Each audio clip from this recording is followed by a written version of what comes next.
As long as we're on the subject of warnings, authorities are forever warning people if you start a wildfire and you're caught, you will be forced to pay at least part of the cost of putting it out.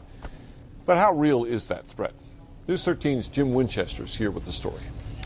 Dick, how many times do those people found responsible for causing a wildfire, either carelessly or on purpose, actually have to pay the costs of fighting it?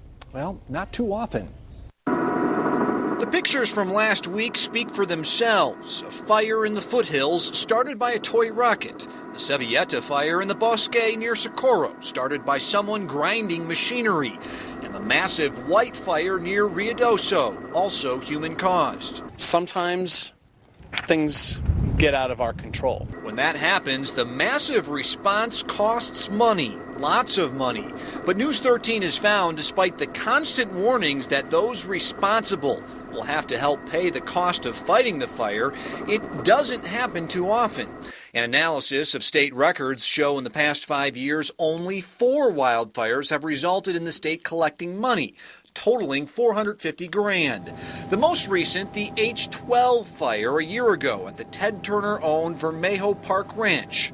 A private controlled burn turned into a publicly financed $2.1 million firefight. The state settled with the ranch for $352,000 and a promise that they will improve safety with their controlled burns. That's what agencies like state forestry try to achieve, is working with these landowners to improve those abilities. With statements like that, the State Forest Service acknowledges its bark is often worse than its bite. Is the message being a little diluted here?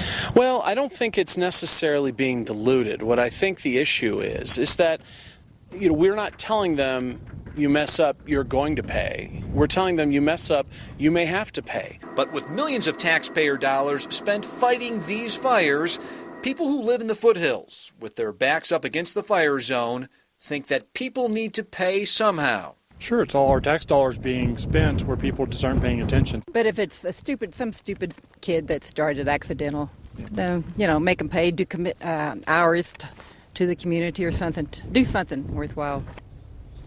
Now, there have been at least 20 other documented wildfires that did lead to smaller fines, citations, or warnings for those people who were responsible. Dick, back to you.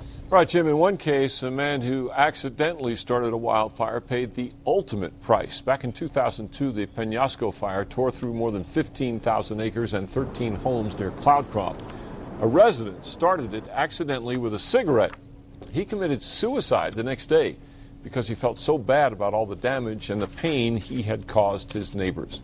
Last Sunday's high winds whipped the white fire near Ruidoso